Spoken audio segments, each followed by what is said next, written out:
শুধু বাংলাদেশি তরুণদের স্বপ্ন ভঙ্গ করেই ক্ষান্ত হয়নি ভিএফএস গ্লোবাল। ভিএফএস গ্লোবালের অবস্থা দেখে মনে হচ্ছে এই সংস্থার কর্মকর্তারা হয়তো সেবা প্রদানের নামে দুর্নীতির এক বহুজাতিক কোম্পানি খুলে বসেছেন।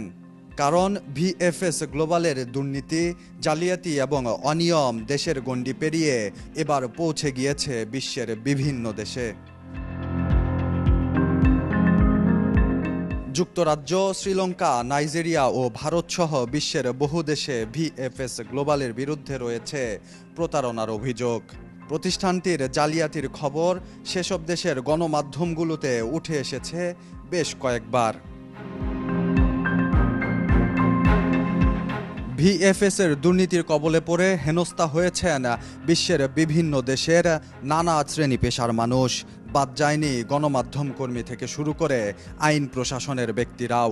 নাইজেরিয়ান সংবাদ মাধ্যম প্রিমিয়াম টাইমসের বরাতে জানা যায়, 2018 সালের মে মাসে নাইজেরিয়ার প্রখ্যাত অনুসন্ধানী সাংবাদিক থিওফিলাস আব্বাহের সাথেও ভিসা জালিয়াতির ঘটনা ঘটায় ভিএফএস গ্লোবাল। যেখানে এই সাংবাদিক অভিযোগ করে বলেন, তার কাছ থেকে অতিরিক্ত চার্জ আদায় করা সত্ত্বেও কাঙ্ক্ষিত সেবা দেওয়া হয়নি।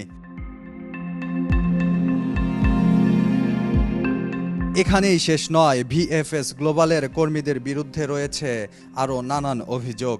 জোর করে বেশি টাকায় প্রিমিয়াম সার্ভিস নিতে বাধ্য করা, ভিসা জালিয়াতি করা কিংবা না জানিয়ে আঙ্গুলের ছাপ নেওয়ার মতো ভয়ঙ্কর সব অপরাধের সঙ্গে যুক্ত রয়েছেন ভিএফএসের কর্মীরা।